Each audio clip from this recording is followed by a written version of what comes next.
Assalamualaikum student, this is Sir Faisal Kaisar from SSAT Degree College, second year accounting chapter है हमारे पास partnership formation का। और आज lecture number 3 है हमारे पास। हम लोगों ने रिवीजन की क्लासेस स्टार्ट की थी, सो आज इसका थर्ड लेक्चर है। ठीक है, होप्सो के लास्ट लेक्चर्स आपको समझ आ रहे होंगे। पार्टनरशिप फॉर्मेशन हम लोगों ने ऑलरेडी इसको डिस्कस कर चुके हैं कि पार्टनरशिप फॉर्मेशन क्यों की जाती है, क्योंकि इसके बहुत सारे फ़ायदे होते हैं। जिम्मेदारियां थोड़ी सी कम हो जाती हैं, आपके पास जो कैपिटल है, ठीक है, वो ज़्यादा आ जाता है। एक से ज़्यादा लोग होते हैं तो डिसीजन लेने में सम टाइम प्रॉब्लम हो सकती है, लेकिन सम टाइम ऐसा होता है कि अगर किसी को कोई बात समझ नहीं आ रही होती तो दूसरा उसको अच्छे से गाइड कर सकता है। ठीक है, सो इसके बहुत सारे एडवांटेजेस भी हैं और इसके बहुत सारे हमारे पास डिसएडवांटेजेस भी हैं हमारे पास। ठीक है, आज का जो मेरे पास क्वेश्चन है वो जो हम लोगों ने लास्ट पढ़ रहे थे उससे थोड़ा सा, जिसे कहते हैं, एडवांस है। ठीक है, थोड़ा सा मुश्किल कह सकते हैं, लेकिन ये है कि मैं कोशिश करूँगा कि उसे आसानी से आपको समझा सकूँ। ठीक है, क्योंकि जैसे जैसे हमारा दैट के टॉपिक आगे पता चला जाएगा, वैसे वैसे जो क्वेश्चन हैं वो थोड़े से डिटेल्ड क्वेश्चन आना शुरू हो जाएंगे और थोड़े से, जिसे कहते हैं, टफ क्वेश्चन आना शुरू हो जाएंगे। ठीक है, बट आप लोगों ने लेक्चर बिल्कुल ध्यान से सुनना है। ठीक है, और फोकस करके रखना है। मैं जो बात कह रहा हूँ आप चाहें तो लेक्चर रिपीट कर करके भी उसको देख सकते हैं दोबारा कि किस क्वेश्चन को या किस कोई की पॉइंट है तो उसको किस तरह हम लोगों ने सॉल्व करना है। ठीक है, तो हम चलते हैं अपने क्वेश्चन की तरफ। अच्छा जी, क्वेश्चन आपको नज़र आ रहा होगा आपकी स्क्रीन पे कि हमारे पास Asim and Asif sole traders है, वो आर डूइंग बिजनेस सेपरेटली। वो अपने जो बिजनेस है वो सेपरेटली कर रहे हैं। ठीक है, on January 1 2016 their balance sheet, उनके ये बैलेंस शीट उन्होंने बना दी। ठीक है, Asim and Asif soul trader were doing business separately कर रहे थे। ठीक है, अब जब इनका जो बिजनेसेस थी, अब अगर हम इनके बिजनेस को देखें तो हमारे पास कैश है 20,000, आसिफ का कैपिटल 15,000, अकाउंट रिसीवेबल है, मर्चेंडाइज इन्वेंट्री है, ऑफिस इक्विपमेंट है, अलाउंस फॉर डेप्रिसिएशन है, किस पे, इक्विपमेंट पे, फिर अलाउंस फॉर बैड डेब्ट्स है और फिर अकाउंट्स पेबल है हमारे पास। ठीक है, सो इन्होंने कहा कि on January 1 2016 they decided to form a partnership by merging. Merging कहते हैं मिलाना किसी भी चीज़ को। ठीक है, मर्ज कर देना, एक फर्म दूसरे फर्म के अंदर क्या हो जाती है, मर्ज हो जाती है। By merging their business, all the assets and liabilities were taken over to the new firm on the following agreed value। agreed value के बारे में हम लोगों ने डिस्कस किया था। agreed value से मतलब ये होता है कि आपने देखें कोई भी, जैसे आसिम है, आसिम कह सकता है भाई मेरा ऑफिस इक्विपमेंट जो है ना वो 60,000 का नहीं है, 80,000 का है। आसिफ कह सकता है कि क्या नाम है भाई, मेरे पास जो ऑफिस इक्विपमेंट है वो 62 का नहीं है, वो किसी और का है। ठीक है कि, तो अब ये क्या करते हैं, ये एक एग्रीड वैल्यू कर देते हैं। ठीक है, सो अब नीचे भी इन्होंने बहुत सारी डिटेल दी हुई है कि भाई आपकी कोई भी जो चीज़ है उसकी जो रियल वैल्यू है वो मतलब अपने हिसाब से उन्होंने उसको सेट कर रहे होते हैं। ठीक है, कि किस चीज़ की क्या वैल्यू कंसिडर की जाएगी हमारे पास से। ठीक है, सो अब इस सिचुएशन में क्या है, इस सिचुएशन में ये होता है कि आपको जो एग्रीड वैल्यूज हैं, ठीक है, उनको ही अपने पास नोट डाउन करना होता है, यानी रिकॉर्ड करना होता है। जैसे मिसाल के तौर पर यहाँ पे सबसे पहले जो हमें डिटेल दी है, वो डिटेल किसकी दी है, इन्होंने डिटेल दी है हमें आसिम की। ठीक है, अब अगर मैं आसिम की बात करूं तो अकाउंट रिसीवेबल इन्होंने कहा, यानी ये एग्रीड वैल्यू वो है जो इन्होंने एग्री करा है, किस चीज़ की भाई, अकाउंट रिसीवेबल की। सबसे पहले accounts account receivable are estimated to be realised at 16,000। 16,000 रुपये का इन्होंने कहा कि भाई आसिम साहब, हालांकि ऊपर इसकी वैल्यू देखें अकाउंट रिसीवेबल की, ऊपर कितनी वैल्यू दी हुई है इसने, 25,000 दी हुई है, ठीक है, ऊपर इन्होंने 25,000 दी हुई है, लेकिन नीचे इन्होंने कहा कि भाई आपकी अकाउंट रिसीवेबल जो हम लोग कंसिडर करेंगे वो कितना कंसिडर करेंगे, सिर्फ 16,000। तो हमेशा याद रखिएगा कि जब भी ये एग्रीड वैल्यू की बात करता है तो हमेशा नीचे वाली वैल्यू, यानी जो इसने एग्रीड कहा हुआ है वो वाली वैल्यू ही आपने लेनी होती है। ओके, नेक्स्ट क्या है, merchandise inventory to be revalued 40,000, जबकि हमारे पास ऊपर जो मर्चेंडाइज थी वो कितनी थी, 35,000, ठीक है। तो एग्रीड बड़ी इंपॉर्टेंट चीज़ है, जो एग्रीड जिस पे कहते हैं, आपने जो नीचे अमाउंट उन्होंने दी हुई है यानी जिसमें उन्होंने एग्री करा है वही वाली अमाउंट आप लोग लिखेंगे, ठीक है। ओके जी, नेक्स्ट हमारे पास क्या है, ऑफिस इक्विपमेंट। अब इन्होंने कहा कि ऑफिस इक्विपमेंट कितना है मेरे पास, ऑफिस इक्विपमेंट इन्होंने कहा कि आपके पास कितना है भाई, 72,000 है। यहाँ पे ऑफिस इक्विपमेंट कितना था भाई, 60,000, ठीक है। तो जिस पे इन्होंने ऑफिस इक्विपमेंट एग्री कराया, ठीक है, वो वाली अमाउंट ही आप लोग इस तरह यहाँ पर लिखेंगे। क्लियर हो गई बात। अच्छा, ये हमारे पास जो वन अकाउंट्स पेबल है ये बहुत इंपॉर्टेंट है। देखिए इसने ने जो देखिए मैंने आपको लास्ट टाइम भी बताया था कि जब आप बिजनेस कर रहे होते हैं तो आप एसेट्स तो चलो रिकॉर्ड कर ही रहे होते हैं, नोट डाउन कर रहे होते हैं, लेकिन अच्छे बिजनेसमैन क्या करते हैं, लायबिलिटी को भी चेक करते हैं। ऐसा ना हो कि उसके एसेट्स तो कम है और उसकी लायबिलिटी बहुत ज़्यादा हो, वो उसने बताया ही ना हो, तो वो डेफिनेटली फिर क्या हो जाती है, प्रॉब्लम हो जाती है। अब जैसे आसिम साहब थे, तो आसिम की जो लायबिलिटी थी वो लायबिलिटी कितनी थी, यानी अकाउंट्स पेबल मेरे पास कितना था, 30,000, ठीक है, इसके पास।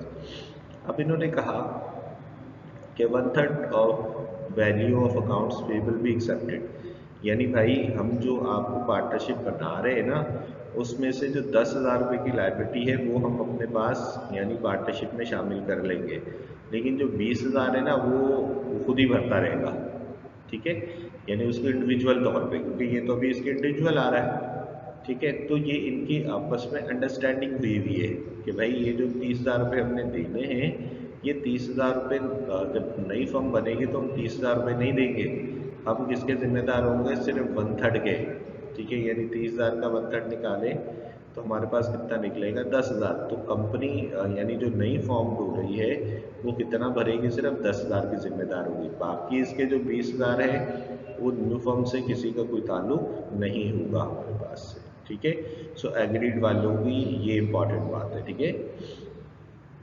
ओके जी, अब चलते हैं हम लोग तो सेकंड आसिफ भाई में। तो आसिफ भाई में क्या है हमारे पास, अकाउंट रिसीवेबल।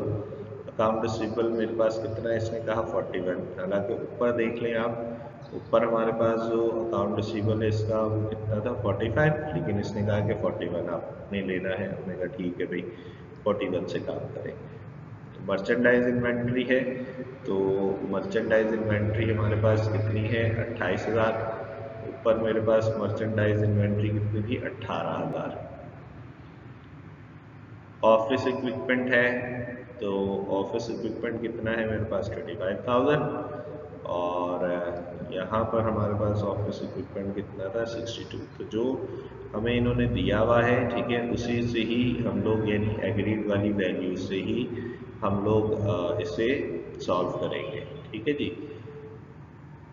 अच्छा, नेक्स्ट हमारे पास क्या है, अब यहाँ पर भी देख लीजिएगा, यहाँ पर भी इसने कहा कि 1/2 value of accounts payable accepted.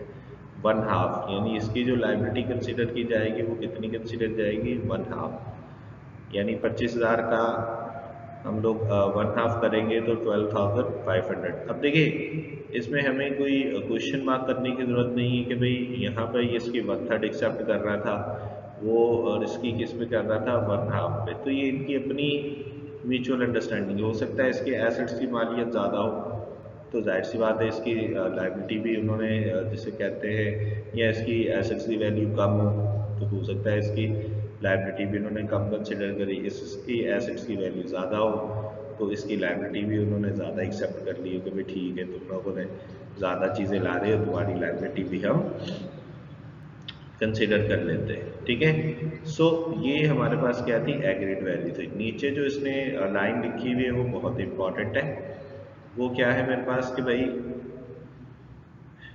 Asim and Asif decided that their capital in the new firm will be 150। ये आप लोगों ने याद रखना है कि इन्होंने कहा है कि भाई आपका जो कैपिटल होना चाहिए ना, आसिम और आसिफ का, आसिम का कितना होना चाहिए 150 और आसिफ का कितना होना चाहिए 125। ये याद रखना है आपको, ठीक है।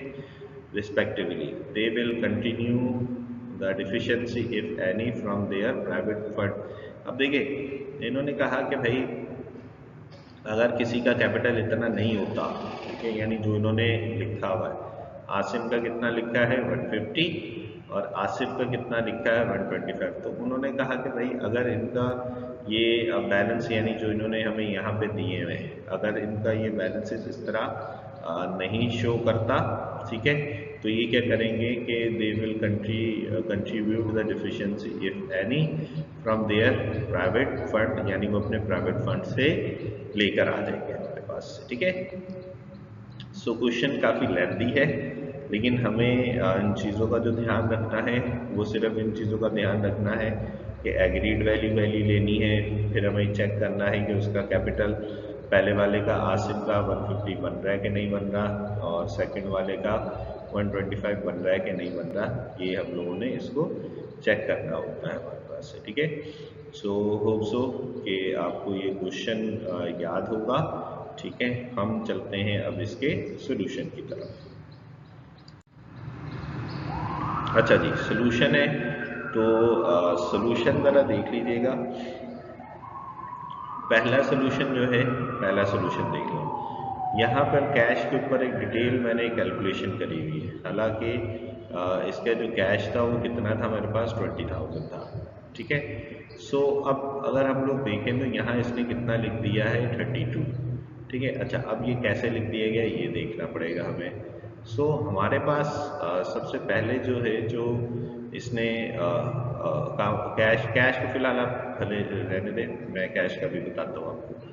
अकाउंट रिसीवेबल है, तो अकाउंट रिसीवेबल अगर याद हो तो अकाउंट रिसीवेबल इसका ज़्यादा था, आई थिंक सो 40,000 था, ठीक है। लेकिन जो इसने एग्रीड करा था, एग्रीड वैल्यू आई थी, तो एग्रीड वैल्यू में हमारे पास जो इसकी वैल्यू आई थी वो कितनी आई थी 16,000, ठीक है।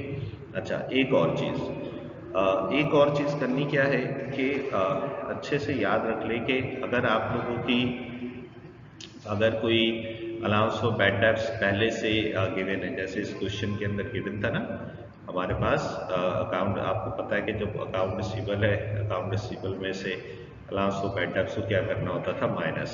तो अब यहाँ नीचे देखें कि कहीं पर भी अलाउंस फॉर बैड डेब्ट्स यहाँ पर नहीं लिखा हुआ, ठीक है। क्यों नहीं लिखा हुआ ये समझें।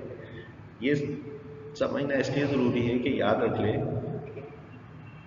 कि आपके पास जब आप एग्रीड वैल्यू लिखते हैं तो इसके ऊपर जो अकाउंट रिसीवेबल है हम लोगों ने तो नेट लिखना होता है। याद रखिएगा, हम लोगों ने क्या करना होता है नेट।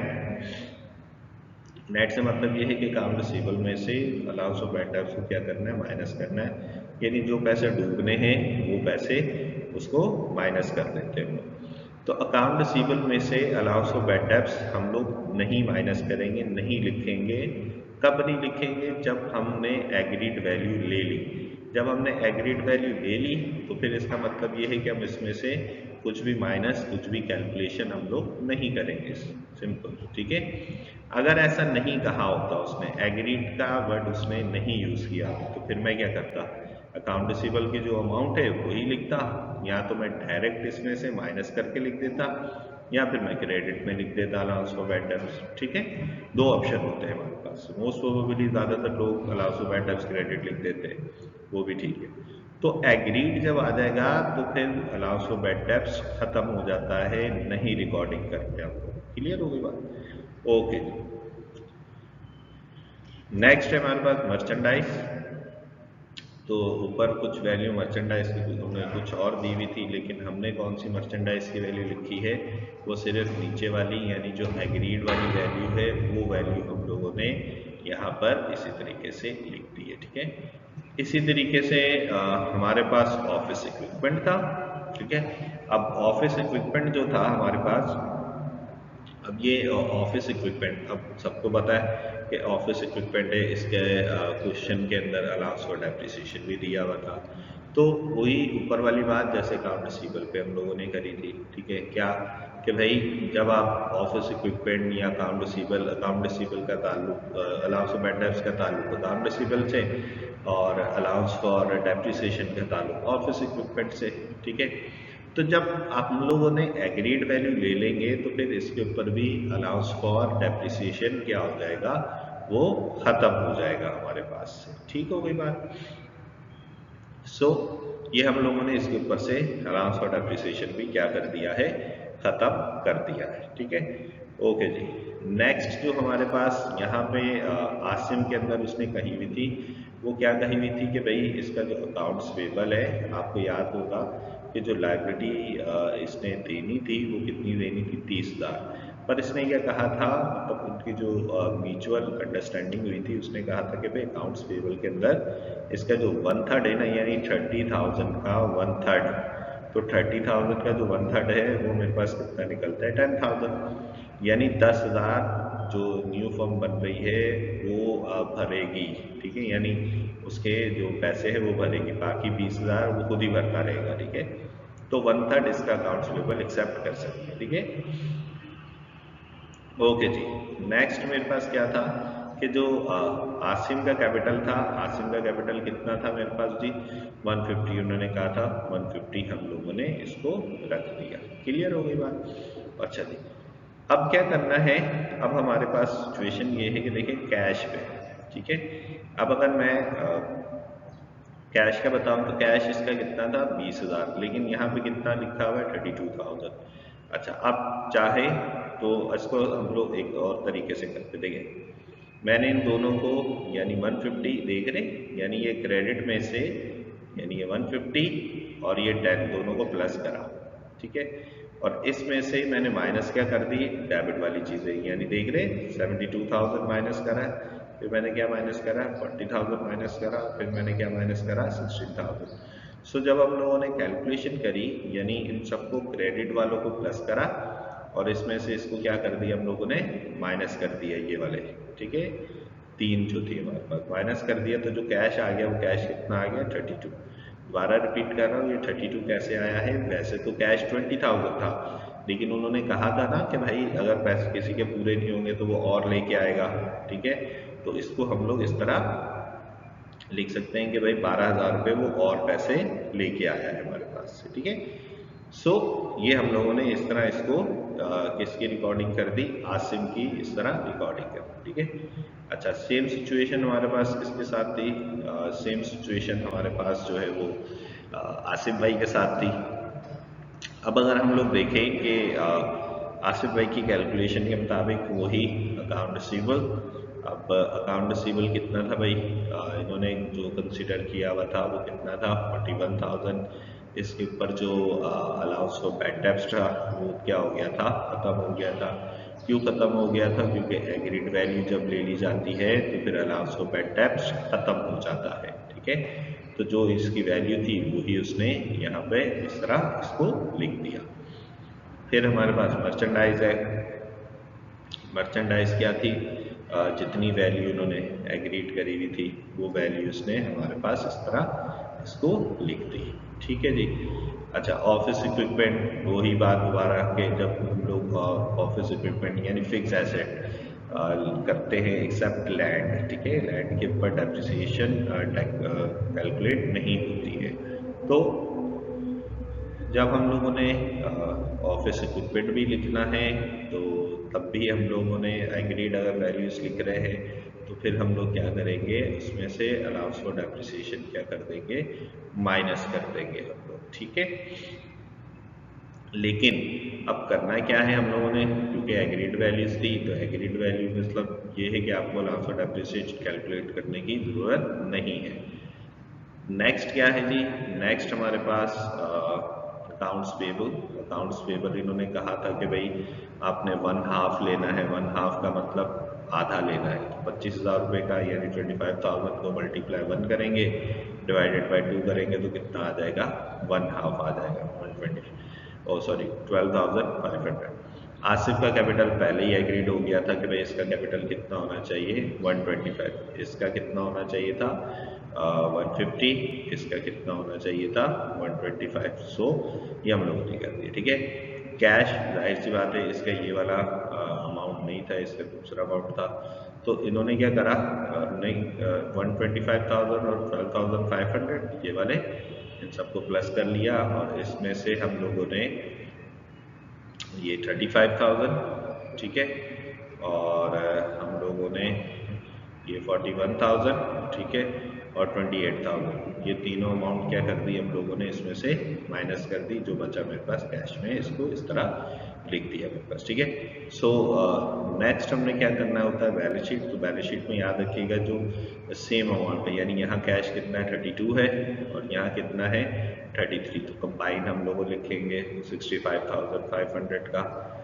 ठीक है, अकाउंट रिसीवेबल यहाँ पे 16,000 है, यहाँ पे 41। तो हम लोग इसको कंबाइन, जो यानी एक जैसी है उसको हम लोग क्या करेंगे, कंबाइन करके लिखने की कोशिश करेंगे। ठीक है, सो हम चलते हैं अपनी बैलेंस शीट की तरफ।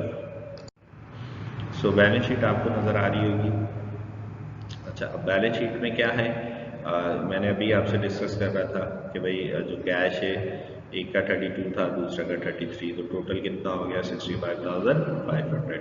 सेम प्रोसीजर अकाउंट रिसीवेबल एक का 16,000, दूसरे का 41, टोटल कितना हो गया 57। फिर मर्चेंडाइज कंबाइन करके 40,000, 28, 68,000।